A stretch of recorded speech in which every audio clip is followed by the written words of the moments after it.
But isn't it just like, as always, but it's just a misunderstanding of externality. We for some reason don't care about externality. Yeah, there's no. Yeah,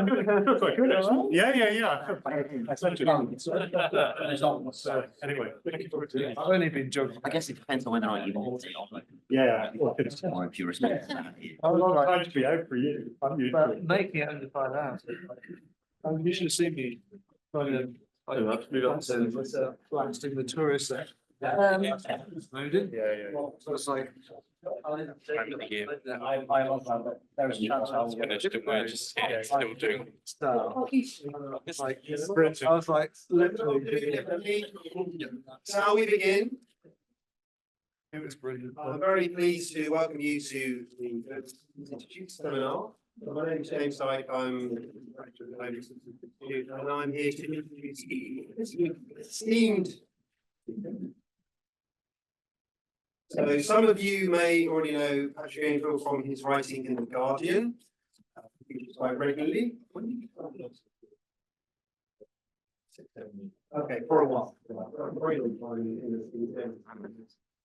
The reason we invited Patrick along to talk to us today is because we've become very interested in his investigative journalism surrounding the carbon offsetting markets, the voluntary carbon offsetting markets, and all the interesting things that he's been discovering, some of the scandals maybe that we might hear about later, but also servicing some of the more deeper issues around carbon offsetting and our responses to the climate and ecological crisis. I'm very pleased that he's been able to take time out of his very busy schedule all the way down here to the provinces in the west of England to come and speak to us all. And also welcome to the people that we have online. So the plan is that Patrick's going to talk for about 45 minutes, then we'll do a Q&A. And that will also be a Q&A for the people who are doing it. And then there will be tea and cake, biscuits and goodies. Unfortunately, not for the people online. You can have virtual biscuits or cookies or something. And after that, we will probably make our way into town where we might have a drink or two to continue the conversation.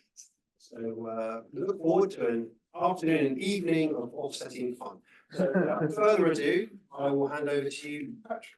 Thank you. The sound line is a small echo. Yeah, hopefully that's good. If Because the other buttons on. Okay, we'll try. Is that any better? does that improve if we talk like this? Well, no, we did have microphones on, but sorry, somebody's talked to us. Sorry, yeah. We did, but is that any better? That's just the ambient mic now. No better. Check if they're both off. It's definitely working. Yeah. And the other one? I've muted all comments.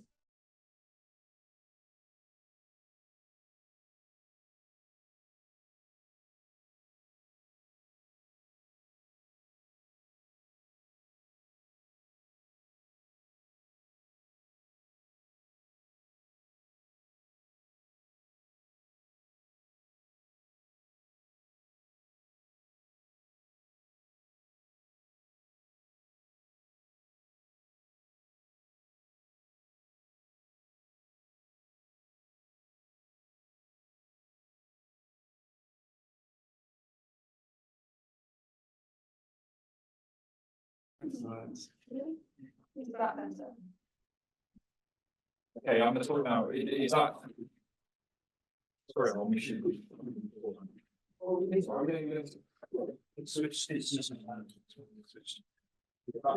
Now, yes. Okay, brilliant. Is everyone here? Sorry about that. Yes, they can hear. Good. We can hear. Fantastic. Right. Hello, everybody. Thank you very much for that introduction. It's great to be here. As explained, I'm Patrick Greenfield. I'm a reporter with The Guardian. I write about nature and the climate crisis and what's going on in our natural world. So, I'm going to speak for about 45 minutes and give a presentation now that I've been lucky enough to give at several universities. Glastonbury, I've been working with farmers in Wigan about this. It's been a really interesting group of people, and it's always a lively discussion. So, right, Carbon Pirates is in quotations. for reasons that will become clear later on, but it's what, yeah. Thank you very much. It's what Indigenous leaders in the Amazon called carbon developers who are coming and trying to buy carbon rights, and there's lots of issues around that we're going to. So, right. Good, right. So, I've explained why I'm very simply right. What is carbon offsetting? And I'm going to talk about this from the point of view of a newspaper reporter, not an academic, right? It's our job to explain kind of what is this to readers. And very simply, it's this idea that when you travel, when you eat meat, the emissions from that, when you're flying or whatever it is, you can cancel that out. You can buy carbon credits that each represent a ton of avoided or removed emissions from paying for renewable energy in a developing country that otherwise would not have been possible, or tree planting is a very obvious one, but there's dozens and dozens of types of these projects that are coming up everywhere. And if you're like me, I guess it was a kind of 2019 Greta Thunberg effect. For me, it was going around Tesco, and suddenly all of my favourite things had become carbon neutral overnight, and I didn't really understand really kind of what was going on. And as a reporter looking into the site, I kind of wanted to know what was happening and what the hell a kind of carbon neutral burger was, or a carbon neutral ice cream, or I mean, you could even offset the emissions from breathing. It's a fascinating market, the voluntary carbon market. Sorry, just to interrupt, we cannot see the slides online and we've still got a bit of an echo. So can you resolve it? It should only be one microphone on, and you need to share the slides. I don't know why I'm looking at this. So I'm not asking that screen share. Yeah, but it's on screen share on Zoom, isn't it? Green bottom. Yeah, screen share, and then. We're not sharing it. We just share. Sorry, everyone. How's that? Put it on full screen again. And view. Great. Now you've got the swap. Now you go to display settings. On the screen.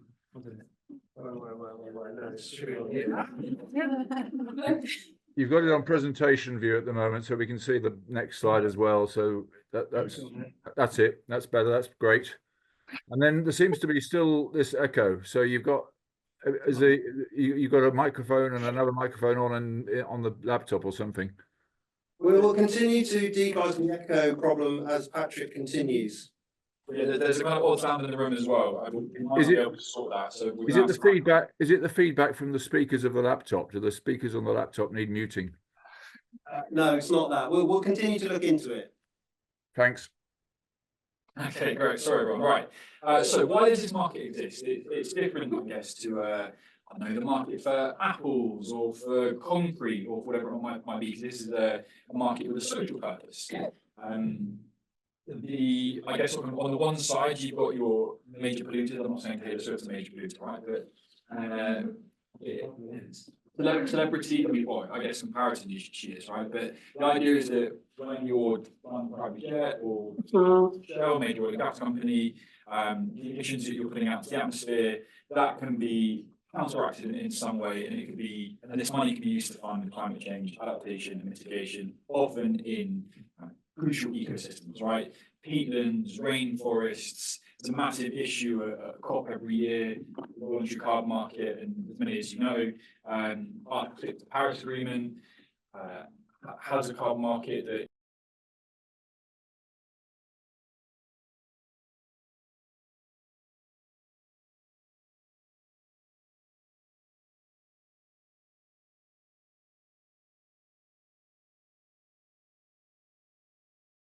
Sorry, we can't hear you. Let's just keep it like this and we'll keep it in there. okay. Right. Well, what that has meant in recent years, that's great, is carbon has become a commodity that I guess many would like to see traded alongside oil and gas, gold, silver, and it became big money, right? So I guess before the pandemic, really this was kind of a relatively small market, a few $100 million, and then, as I mentioned previously, it was like kind of a Rosenberg impact. Suddenly companies thought, God, we better be doing something about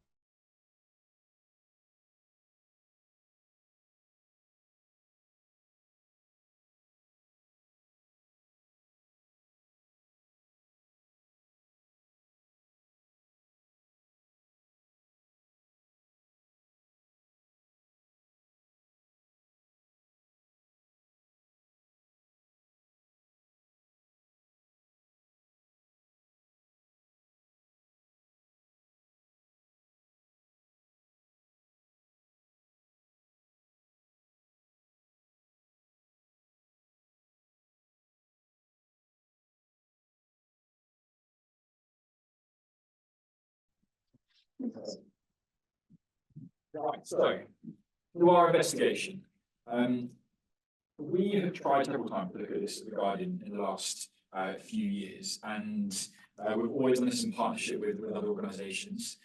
So first took an interest in 2020, and pandemic took over, and recently it was 2022 really that I started working with GSI and another investigative outlet called Source Material, and we were focusing really on these kind of adverts. So here you have adverts from Leon and their carbon neutral burgers, Lavazza's zero CO2 impact coffee. If I don't know if anyone is wearing Gucci here in the room right now, or they were entirely carbon neutral. You could get your EasyJet flight, and their flights were carbon neutral. It was carbon neutral water with Volvic. Now, the thing with all of these adverts is that they were either entirely or in part substantiated using REDD+ credits, right, which are from avoided deforestation schemes, unplanned deforestation, I should say. So they're areas of the rainforest that are being destroyed, and the idea here is that you kind of stop that and stopping becomes carbon credits. And I mean, this fluctuates a little bit, but it's the most popular type of carbon credit out there. And I guess from a brand's point of view, it's really appealing. You can say, I insert company name, I'm protecting this area of Cambodia or Peru or the Democratic Republic of Congo. And you can use pictures of that and use it in your CSR reports. And of course, done effectively, this could be a market that efficiently takes money from major polluters and puts it into the hand of conservationists and indigenous communities and people who are working in these areas to keep them standing, to look after them if they're done appropriately. And to be very clear, we're not talking about tree planting, right? At this time, I mean, there's definitely a separate lecture to be done, Trillion Trees. That's what this picture is from. The height of the pandemic, Donald Trump planting his contributions to the trees scheme that the World Economic Forum was pushing, but this is about these kind of projects. So, very simply, for those following online and those in the room, the idea here is that you have a project area, like the one in purple, and under the system, that I'll get to in a bit more detail in a second, you need to make a projection of how the world would have been had you not been there protecting the forest.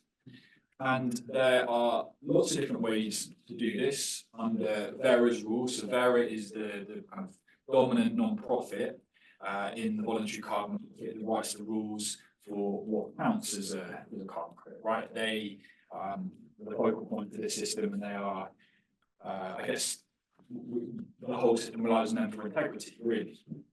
And the reference area here is designed to give a representative idea of what would be happening in the project, well, that project doesn't exist, right? So we've got lots of deforestation here around the road, on the Brazilian, well, it's the area of Peru near the Brazilian and the living order, and you can see, I mean, very typical pattern in the Amazon, right? Round rivers, round roads, deforestation going on, big chunk that's not threatened, right? But what's being done with this is that you're kind of taking up data from what's going on in the reference region, and you project it to the project area, and you say, my God, I'm here stopping this terrible deforestation that's going on into the future, and that becomes your baseline that you claim against, right? That's your rewarded reality. And to say very, very clearly, obviously, saving places like the Amazon is absolutely crucial, right? We're not going to meet any of these targets without doing so. And that's the stated aim of these projects and many parts of this industry. And I don't need to explain what's happening to the Amazon rainforest and the Ecuador, the second largest forest further south, right? These are natural ecosystems for disappearing all around the planet. Right, so to Vera, who I noticed are following along online. So hello, Anne, I can see you in the chat.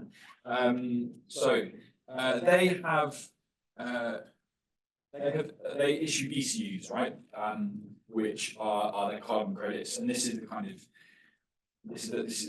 their registry where all their projects are. So when I took the screenshot, there were over 2,000 projects. I'm sure there are more now. And a really excellent part of the various system is that it's very transparent, right? All these projects have their documentation hosted in this area, along with the rules that they have to follow. And so when you look at one of those adverts, say that Disney or Shell or Gucci is using to substantiate this claim, you can trace it back to this page, and you can go through the project documentation. Right, so usually at this stage, I say usually, the most recent kind of I did this did it with an academic who called Valles West, who used to be somebody who went around the Amazon, I guess validating these schemes to see if they were following the Vera rules. So for probably the next 10 slides, I'm dealing with his permission, his work on this. But I just wanted to kind of talk through a little bit of how academics have approached this, and then how we would use that work to kind of backward engineer it for our reporting. So, very simply, the idea here, I just like fancy graphics, is one more. Yeah. So that chunky yellow is what these projects are meant to be achieving, right? So that's your kind of so the slope there is deforestation over time. That is what a very simple graph of forest disappearing to zero over time. And these projects are aiming to essentially you see nothing happening in these areas when it would have been destroying, and that's additionality, right? A crucial concept in the voluntary carbon market, something that is happening otherwise wouldn't have happened, right? So, and just taking a step back to kind of what offsetting actually is, this is crucial. So you can't fly to I don't know, Spain on holiday and then say, well, I've given some money to the trees, right? That doesn't make sense. It's a weird thing to say, obviously. So you need to have stopped something else, or taken that carbon back in from the atmosphere for this system to work in theory. And so that's why there's so much attention paid to additionality. What a lot of obviously is about.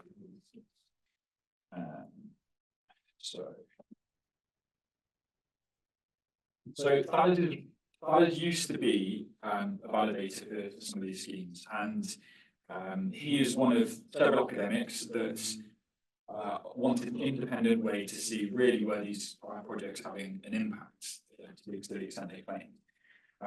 And so he looked at projects in red. I think there were 12, maybe 11 in Brazil, and he did which was published in 2020 in PNAS. And he did a follow-up in Science that was published last year in a wider set of schemes. And he used, I mean, there are different methods that different institutions have used to evaluate these schemes, but they've used variations of just different impact evaluation methods, right? And so others use synthetic control, others use pixel matching, others out there, but very simply, what synthetic controls do is that they are building, I guess, a Frankenstein of similar areas to the projects to work as a control, so you can measure the impact that the scheme's having, right? And so I forget this. So deforestation synthetic control. So you want you want the deforestation that takes below the blue line, because the line in between are your carbon credits, right? That's what you're causing to happen, and that's the kind of positive impact of the project. I'll skip over that, but so a really important consequence that not just this study but others highlighted was that when you compared the baselines that Vera were allowing through their methodologies with those that I should say that Vera's baselines are forward-looking, and they're predictive. So they're saying what will happen in the future. Kind of, they're not looking, say, 5 years back or 10 years back of how deforestation changed over time in the reference region and attempting to do controls. The orange lines here are saying predictions made from probably where that dash is, right? And that's not what synthetic controls are doing, right? They're comparing over time how the deforestation risk is changing. And the importance here is you can see they're dramatically different lines, right? The orange lines are big jumps in forest loss, which, according to these methods that are after the fact, don't appear to be justified, right? They don't see reasons to argue for these big jumps in deforestation, right? And at this point, it's important to explain that this higher the baseline, the more criticism you can claim, right? And this is markets. There is, I guess, financial incentive to have as many places out there as possible, and it's a problem.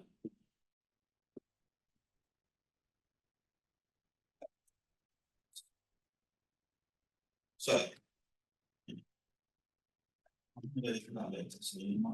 but okay, so Vera has, I should say, it's in the process of changing all this. 4 main methodologies for its avoid deforestation schemes, right? So if you're a project developer, you've had to use look, now I'm hearing quite an odd sound. Yeah. You have to pick I'm just going to carry on. You have to pick one of these 4 methodologies.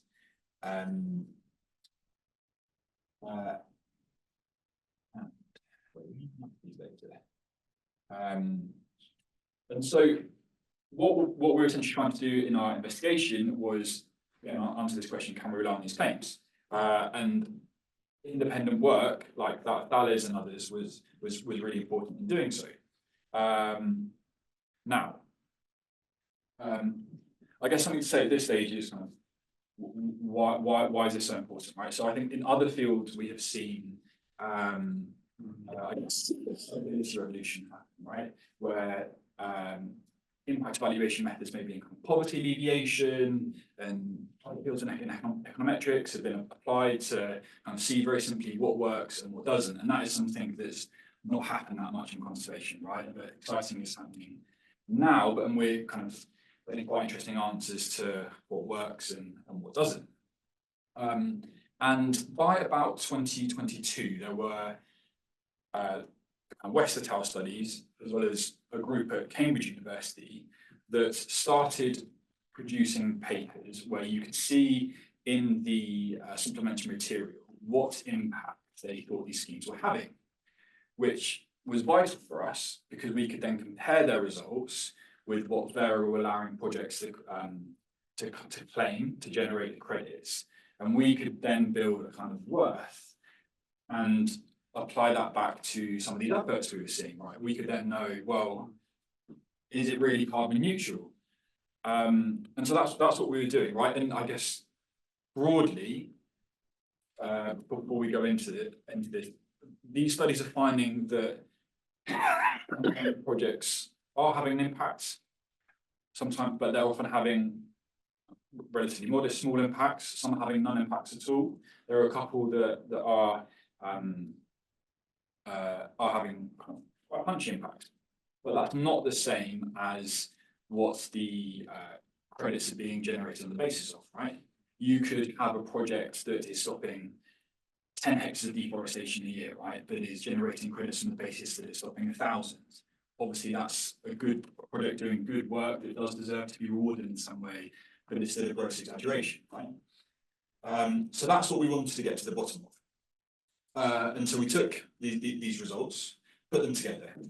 And for the West projects, so that they're using synthetic controls, we found that 94% of the projects where you were able to compare what the Tower had found and the what Bearer had approved, 94% of these credits shouldn't have been approved at all, right? It was hot air. They were nothing. They were worthless.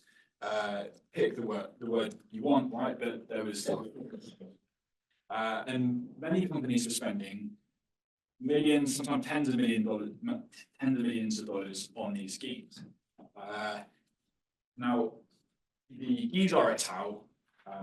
Method was slightly different. That was pixel matching, and they didn't convert their estimates of avoided deforestation into avoided emissions, right? Which is a crucial step needed for us to make these comparisons, because very simply, not all forests are the same, right? Protecting, I don't know, the lovely forests up in Scotland that are not as carbon dense as parts of the Amazon will affect the calculations, right? So, but what we were able to do was look at the Bearer project document and see the deforestation, the avoided deforestation that they were claiming to avoid to generate schemes, and we could compare that with the findings of GSI et al. And again, the baselines were massively overstated, it appeared, right? So on average, it was 400%.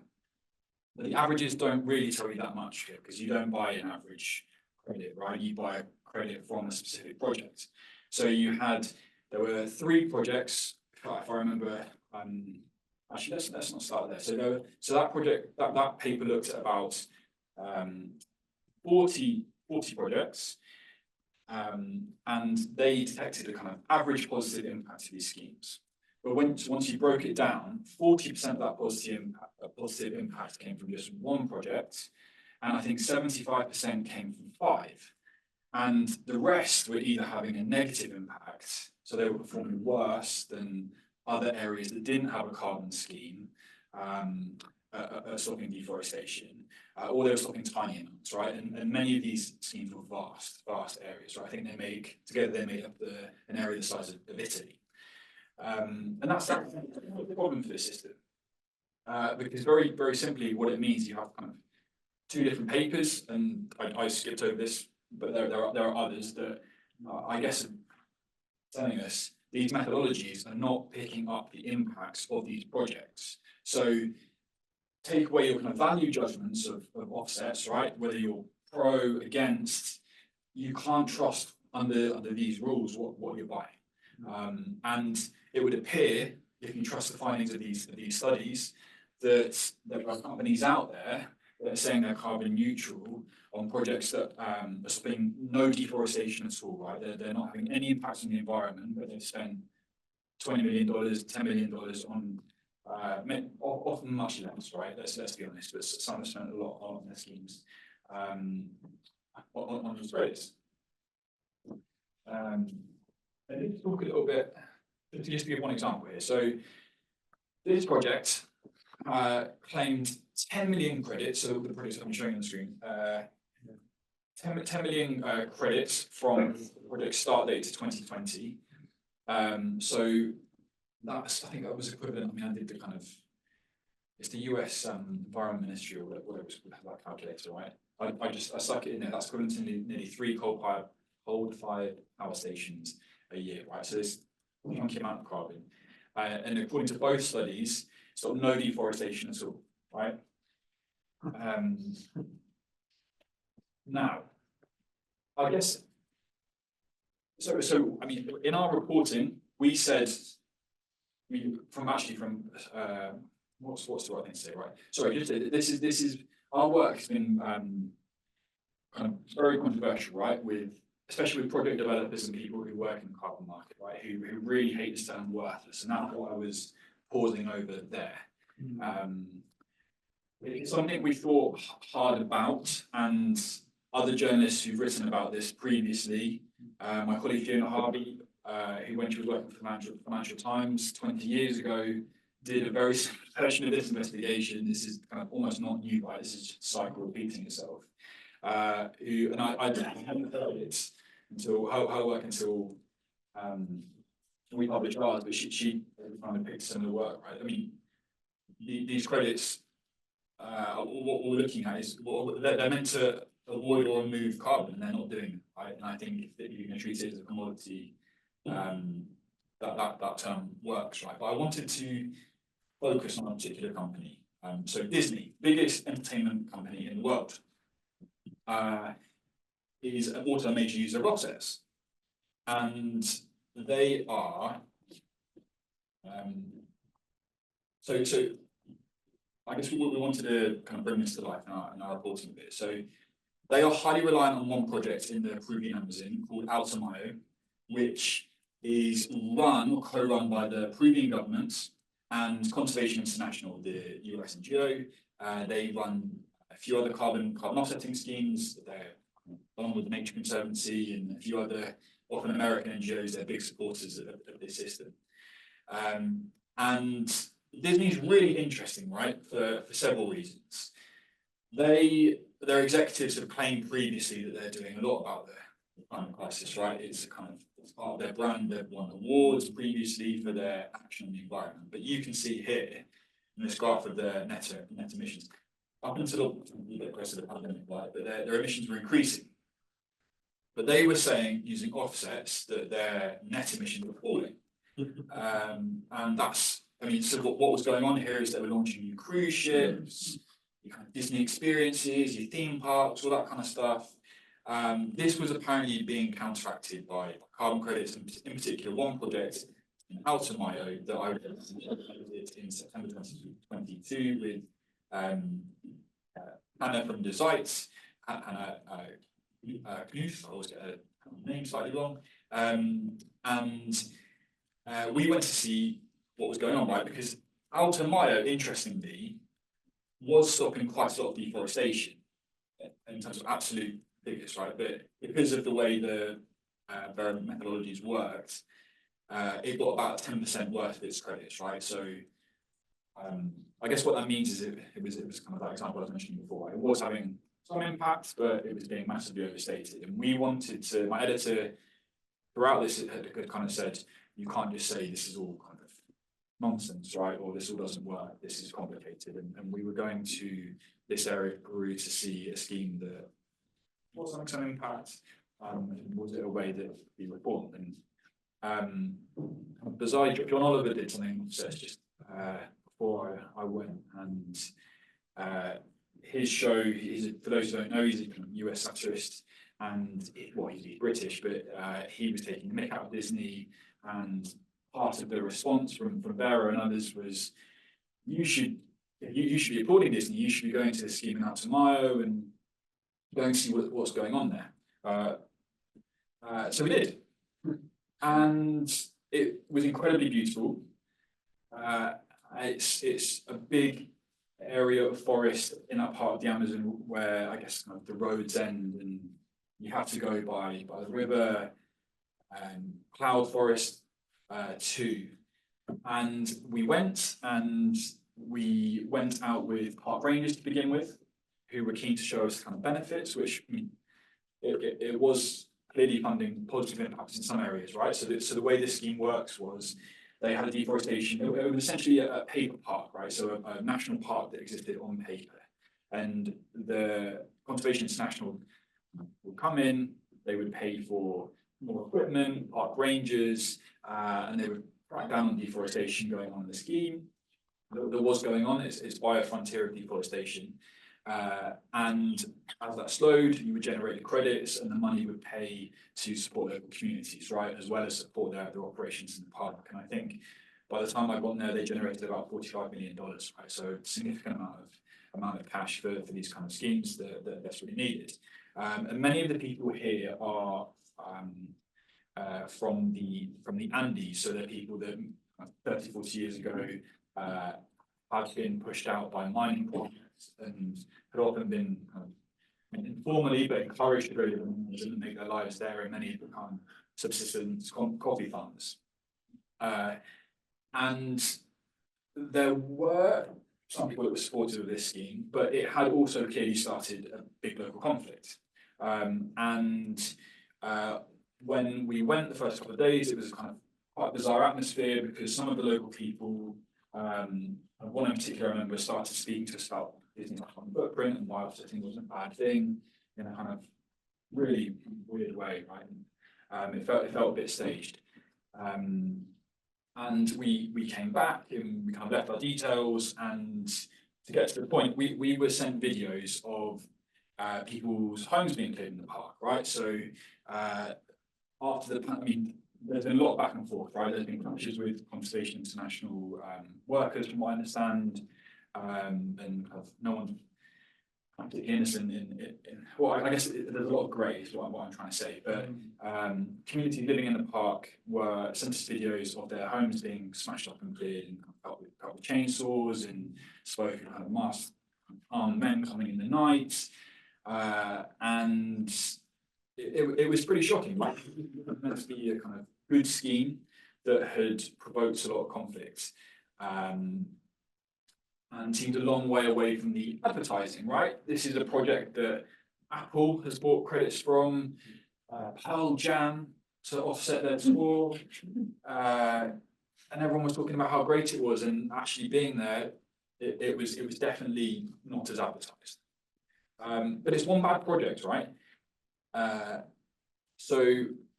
Well, luckily, I guess, for me as a reporter, the Congress, COICA were having their Congress in Lima, just after. So COICA is a kind of Pan-Amazon governmental, essentially it's where all the indigenous communities in the Amazon meet and discuss their issues every couple of years, I believe. And this was the first since the pandemic, I think, and they were talking about carbon pirates. A lot of them, when I was there, I was shocked to see how big an issue it was for them. Both, I should say, as an opportunity. So there were people, there were communities talking about how this could become a source for them to be rewarded for their stewardship of ecosystems. But there were also a lot, and I mean a lot of stories from Colombia, from Brazil, from Peru again, from Ecuador, of Westerners coming with contracts in English, promising communities the world in exchange for informing contracts that they didn't really understand or couldn't read, trying to secure their rights for these projects, right? This was at a time when the market was still booming, and they were very suspicious of it. How are we for time? Right, I'll flip through this. So we published in January 2023, and usually as a reporter, you work very hard on projects and there's kind of no real impact, and that's that. And it was super, yeah. Maybe not affecting you, right? That wasn't my quote, but the opposite happened with this. This went off like wildfire, and I'm not really sure quite why still to this day. But I was kind of speaking with Andrew Marr about this, and Greta Thunberg and everybody else shared it. I think this is now it's in the top 15 most linked to Guardian articles ever. There's been massive amounts of interest in it. And a lot's happened as a result, right? Not necessarily as a direct consequence, but so Vera really strongly disputed our findings to begin with, right? And it should be said that they still do, and they were already in the process of changing their methodology. That project was done. CEO at the time stepped down. I'm sure it should be afterwards. And We've also seen regulators in the UK and the EU more strongly clamp down on the adverts we were looking at. Originally, you can't just say you're kind of carbon neutral anymore, and that's that in this country. And get past the advertising standards. And fascinatingly as well, Delta Airlines, who were one of the major purchasers of carbon offsets, who have now stopped, are being sued for their carbon neutrality claim in California. And that case appears to be progressing. It's not been thrown out by a judge. It's kind of will maybe be a big deal. I don't know. I'm told by the lawyers it's a long process, right? But I guess the market, taking a step back of why this market exists, right? This is a system very much in crisis, right? It's bringing together so much. And maybe I didn't got a bit distracted by some of the noises there. I didn't maybe explain that as well in the middle. But I'm going to jump ahead. So last week we found out that the market had, the value of the market had totally collapsed last year. Right, and they talked a lot about media reporting, and it wasn't just us, right? You had expose on South Pole in the New Yorker. They did a big piece, but before that there was Follow the Money, a brilliant Dutch investigative outlet. They did lots of work on their one of the biggest REDD+ projects, Kariba. It's just been kind of scandal after scandal in 2023, and that had a really big impact on the market. And the prices have fallen. It's not showing that kind of exponential growth that got everyone so excited.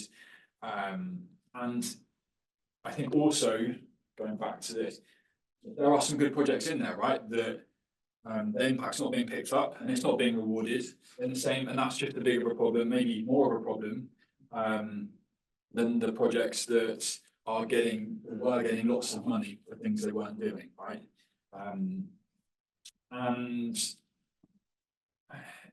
I think it's also worth recognizing it's not just REDD+, right?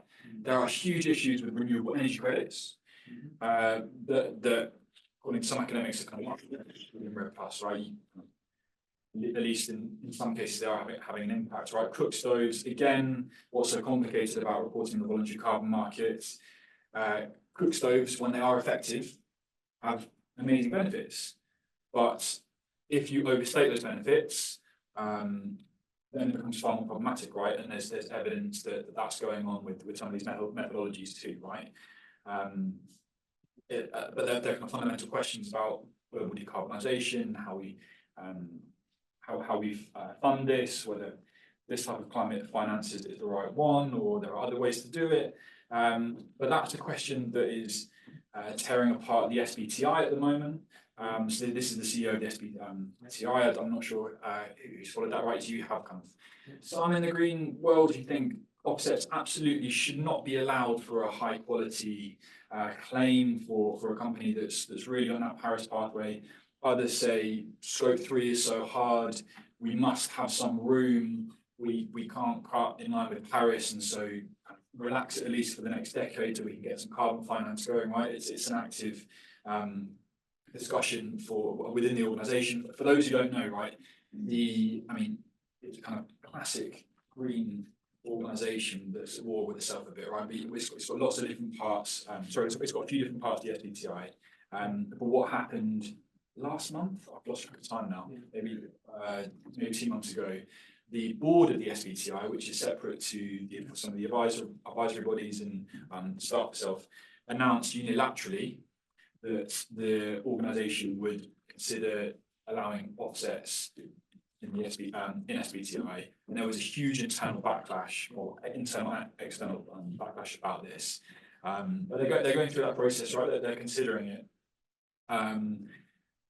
and I guess if they do allow this and companies decide it's something they want to do, this could be a huge boon to the market, right? The estimates that I've read are that the carbon market could go to 19 billion beyond, right? I mean, closer and closer to that $1 trillion figure. Who knows if that's right? But others say focus has to be on company decarbonisation and not offsetting. The other thing that I should mention before I conclude is what's going on with the Paris Agreement, right? So Article 6 was, I mean, every year it seems to be this kind of big contentious issue. They're in Bonn right now talking about it again. How are we going to have a carbon market that aligns with the Paris Agreement that I don't know, enables Germany to pay Chad or whoever it might be some money to help the system kind of work, right? And the voluntary carbon market could, according to some, become this kind of Paris level market, right? And what we saw ahead of Dubai last year were preliminary deals setting that up. So one that became a big focus for the media that I wrote about as well was this company called Blue Carbon, which was set up by a very entrepreneurial sheikh in the UAE, and he was flying around several African countries, but also eventually parts of the Caribbean, and I believe, I mean, he tried a lot in South America, according to people I was speaking with, signing deals for huge areas of African countries mainly, right? I think it was, I forget the exact stats now, but it was kind of 10% of Liberia and 20% of Zimbabwe, and massive carbon projects, right? That would dwarf anything we've seen. And what that would mean for the people that live in these areas, I don't know, right? I mean, as often seems to happen in this world, it all kind of fell apart in the last few days. In Dubai, they didn't get a deal for Article 6 over the line. That might happen in Azerbaijan, I don't know, right? But again, huge questions about how and whether this can be done effectively. Right, I think I'm out of time, so I'm going to stop there and leave it to questions.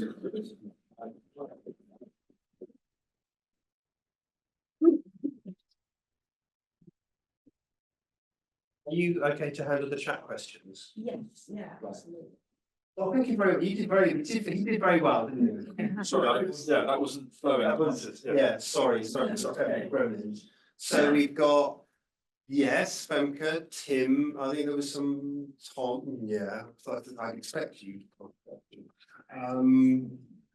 Okay, so let's go to, yeah, Femke first. So you told us that whereas considering new methodology, are you hopeful that that will address the faults of the current methodology? Well, that's the big question at the moment, right? I think that once you got into the detail, so I should say, just because these methodologies haven't worked as well as we might have hoped, right? I think they were created at the time with the best possible information, the best intentions. Doesn't mean they're kind of bad people, right? It's just that they weren't as effective as we hoped. I mean, the monitoring is much better. Our understanding of the statistical methods is much better. So there are reasons to be hopeful, I guess, is what I'm trying to say. There's lots of people in the voluntary carbon market, which are on the technical side, who really dispute the methods that many of these researchers have used, right? And I don't know, but those are the ones that are going to be used to evaluate whether the new rules have succeeded. So what's going on now is all projects have to fit into a jurisdiction system, right? So projects, you need to know just projects themselves, right? What they have to do is fit into a national deforestation risk map that's country specific, and it's best to think of it as like a kind of pizza or pie. Projects will get given, based on a calculation of risk, their slice of the national deforestation pie that they're preserving on. That is clearly better, especially if you look at some of the models that were allowed to fly through in projects before. We'll see, right? It's the big question. Yeah. Tim, please. Well, first of all, thank you, Patrick, for everything you're doing. So there's an alternative to a voluntary carbon market that starts to take form in internationally traded mitigation obligations, ITMOs. Yes. Now, I'm not going to pretend I'm fully appraised with what's going on there, but there's, I think, tracing all the way back to Fiona's early reporting and supported by FT and others, has been a long process and campaign to get a different alternative system in place that fits within UNFCCC and will be part of the reporting process of countries. So this of course speaks to another issue, which is that sense of sovereign ownership of our land and our forests by our peoples.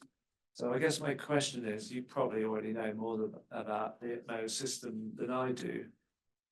Is that a step in the right direction? Does that have the potential to do better? My understanding is it could also be quite bureaucratic, but that UNFCCC or some science body has to, in a sense, approve the numbers. That's my loose understanding. But I'm really curious to hear if that's a step.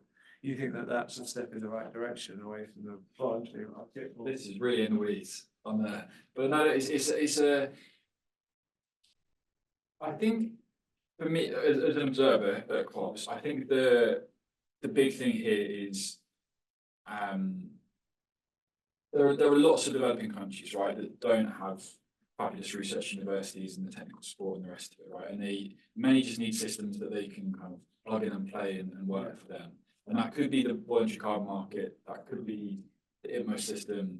I really think it's kind of up to them. I think it's more a political decision, right? Lots of states have said they don't want to see the voluntary carbon market become something more formalised, and they want to stick with an FCCC system.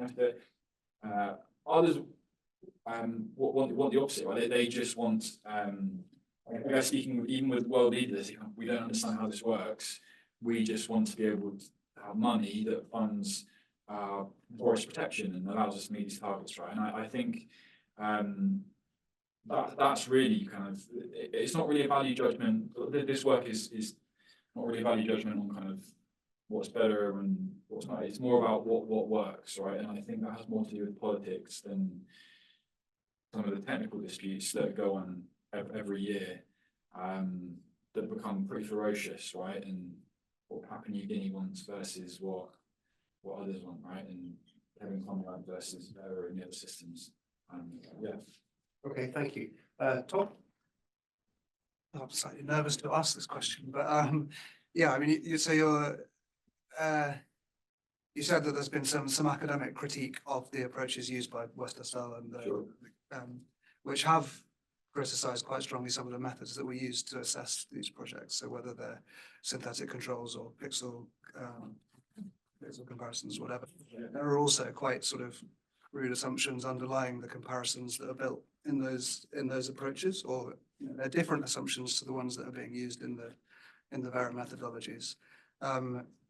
So yeah, I'm curious, like how confident are you in that assessment, in that use of the language worthless that you use, given the sort of evolving dialogue in that space and the extrapolation from a relatively small subset of existing Vero products to this sort of claim that 90% of credits are worthless. Yes.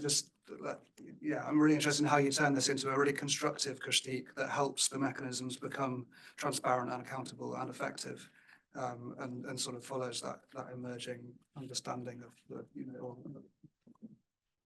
efficacy of the assessment, basically. Well, it's a fundamental question, and thank you for asking it. I think that so on this, right? These, as I was trying to explain earlier, right? These methods are kind of widely in several fields, right? Impact evaluation not going away, but we are ultimately arguing for almost all of the voluntary carbon market about how the world would have been, right? Which is a fundamentally unknowable. We can have complicated or simple models, whatever. We're never going to know. We have best guesses and best practices, right? And I mean, but we also in other fields answer these questions pretty satisfactorily all the time, right? We can estimate how many lives have been saved by vaccines, for example, with pretty similar approaches, right? So I think that there is we're led by what the researchers tell us, right? That's a key part of the journalistic process. We spent a very long time thinking about ways we can be wrong, and our work was checked by the academics that wrote the papers themselves. And then we also had We are 7 people with expertise in different areas to check our figures and our working too. Before that was then shared with Vera and others, right? We really took that very seriously.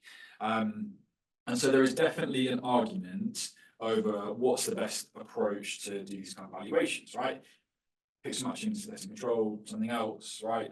Something more simple, I don't know. But whenever you use counterfactual methods, they all pretty broadly tell you this thing. Same thing with Red Plus projects. There is a massive problem that the majority are hot air, are nothing, are worthless, right? Whatever you want to say in this. I think, I guess from kind of my point of view, that is constructive, because we were at the point we had this very odd system or odd situation where lots of people would say, nothing's wrong with the current system. It's great. These are all 100% legit carbon credits. But by the way, we're transforming to an entirely different system using different methods, and they're also brilliant and fine, and nothing's wrong there as well, which is obviously nonsense. And there's a lot of talk now about scientific integrity, and I think you've got the ICVCM. I cannot remember what that stands for, but that essentially is buy-side integrity, right? Hopefully, for all these different areas that we could say, hopefully, kind of what is a good carbon credit, what's not. And that does need to be science-based, right? And that, from my point of view, it seems reasonable that that is that's an argument over whether there's a kind of, I don't know, 70% of these are worthless, or 80%, or the 90%, right? I mean, we looked at a subset. We didn't look at all projects. But Calix Global, who are a ratings agency in the carbon market, they looked at Red Plus and produced far more damning assessments than what we have, right? I mean, ours have had a big impact in terms of being prominent in the media because of who we are, but it's not just the Guardian thinks this, right? It is kind of it's coming from lots of different areas, and I think crucially from people who are pretty annoyed and disappointed by their own results, right? They want to be able to support and fund forest conservation. This is not some kind of weird anti-capitalists like agenda. I have a master's in economics. That's my way into this, right? I don't hate markets or anything like that, which is sometimes an accusation that's kind of leveled in this debate. But I think it's the final thing to say about it is, like, obviously there's that 5-10%, right, or maybe it's 20 that are having an impact and are doing good stuff that does need to be rewarded and lifted up. And my hope is that that's what this reconfiguration will kind of result in, because the great thing about markets is that they reward and they punish, right? If you that's meant to be like, phones work really well when we pay money for them and we don't buy Blackberries anymore, kind of thing. Right? That's how the system's meant to be, and if it is a market, that's hopefully the way it goes. Does that answer? Yeah. Yeah. I mean, there's more to talk about, but I don't want to dominate the. That's it. That's the poll. Yeah. We've got one more question at the back. Then I think we've got 2 online. Right. And then maybe we'll come back to you, Tim, if we've got time. Yes, at the back, please. So with apologies for my evil mind, but if I were want to make money out of this, Yes. I would spend part of my money to make the baseline worse, right? So I would lobby, it would influence elections to make the baseline worse, which makes me ask 2 questions. One, I hope people are not that evil, but have you found any evidence of people trying to influence the baseline? And the other question is, wouldn't the money spent better be on influencing the baseline for a whole country by trying to influence the environmental policies instead of protecting a single region? Right. So you're touching on something that I've not talked about, which is really important, right? So to answer the first question very simply, that's very simply that's clearly what's been happening, right? Yeah. People have been exaggerating or overstating their baselines, or whatever the right word is. That's been rampant. So I didn't mean overstating the baseline. I meant you could just like you could put up another persona and trying to influence the election to get someone in who does not want to crack down. And you could like actually make the actual baseline worse. influence in politics Oh, you mean- enable deforestation. No, so yeah, no, but this is actually, so this is really interesting, the two interesting things that you provoked here. So the West et al. Study, right, looked at projects in the Amazon when time when deforestation was falling. And it stopped pretty much when Bolsonaro took power. And I imagine if they read those results, they would find that those projects were really very effective. But this is a system that relies on destruction, right? It relies on, I mean, some of the best performing schemes are in areas with high deforestation rates. You have to have that threat for these schemes to work. And it's not like Bolsonaro politically and his supporters are a big fan of these schemes, right? It's one of my colleagues calls it the kind of shoot the puppy approach to climate change finance, right? That it's kind of give us money or we'll destroy the trees. There's definitely an incentive there in some of the way this works. Also on the kind of point of being constructive here, it's very unclear where that $2 billion, where that $2 billion was going. Right? There was a lot of trading that was going on in London and New York and Switzerland of these credits, and people have made an absolute fortune. I think, but I understand they're going to change this, maybe, but you don't know when you're buying a credit where the money's going, whether kind of what percentage of the pool is actually ending up with the community you're meant to be supporting, and that's from a buyer's point of view something that they've told me they want. Right, when you spend huge amounts of money, you expect that to go to the area, not to get creamed off by consultants or whatever it might be, and stay in Europe and the West. I mean, we looked as a follow-up to the Kariba article that New Yorker did. I went in quite a lot of detail for about 3 months through some of Kariba's financial documentation that they shared with us, and that project generated over 100 million euros. And if you're being super generous, 14 million ended up with the project and being invested in projects. The rest went to people who were financially, who are making money out of it, kind of thing. And that's $14 million for an area that's nearly the size of Puerto Rico, right, in one of the poorest parts of Zimbabwe.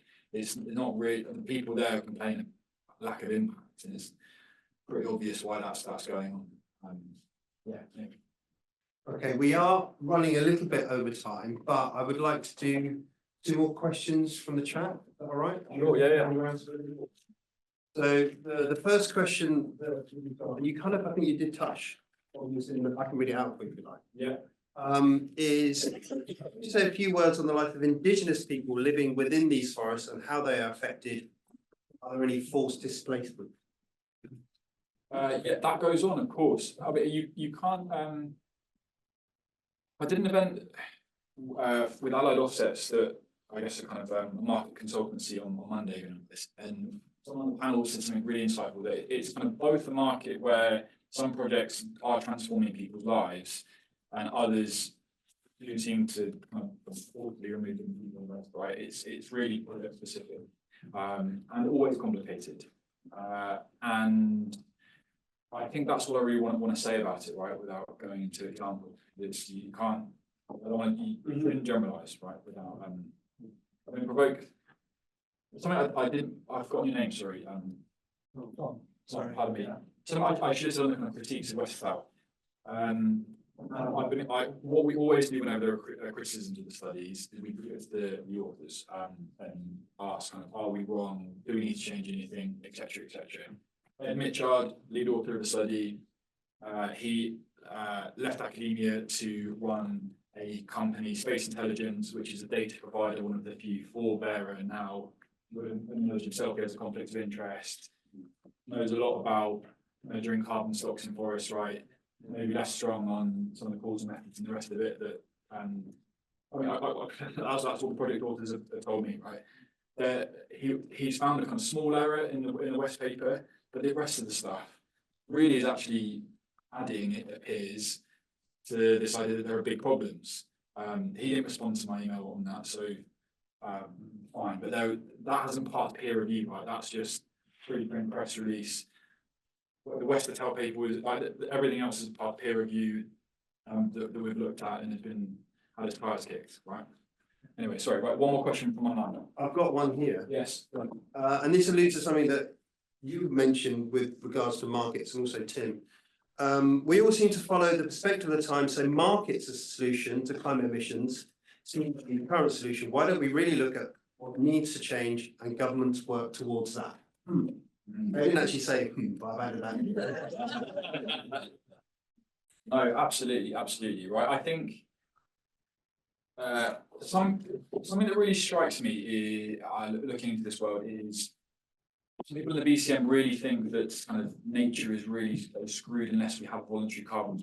This is going to be the answer, and we must have the system, which is nuts. Right? It's a financial insignificance at the moment compared to other markets, and even if it's successful, I mean, it's a perhaps journalistic comparison, but whenever we want to measure the market size, you do it against, I don't know, the English dog food market or something, right, which is pretty massive. And the same for the States, but this is not, even if it's successful, going to be this kind of huge flow of finance, given when you compare it with the need, which clearly must come from governments, right? It must come from within government budgets and the rest of it, and this will be a complementary. If it's successful, a tool in a large toolbox, one hopes. And I don't even think most of the big funds can solve everything. Okay. Yeah. Well, so is it a break?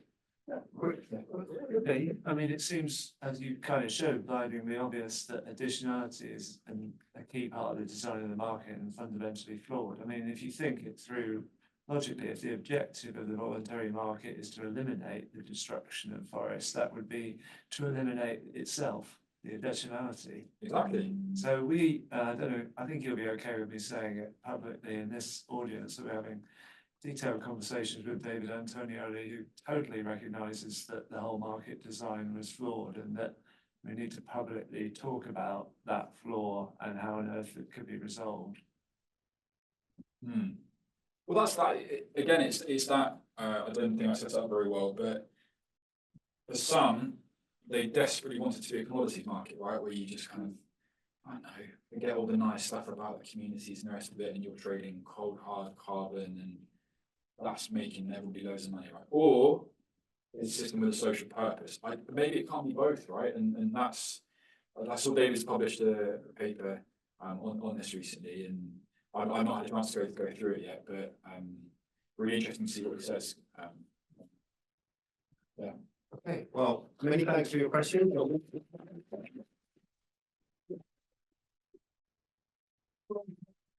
And we now have tea and coffee, don't we? Yeah, we now have tea and coffee.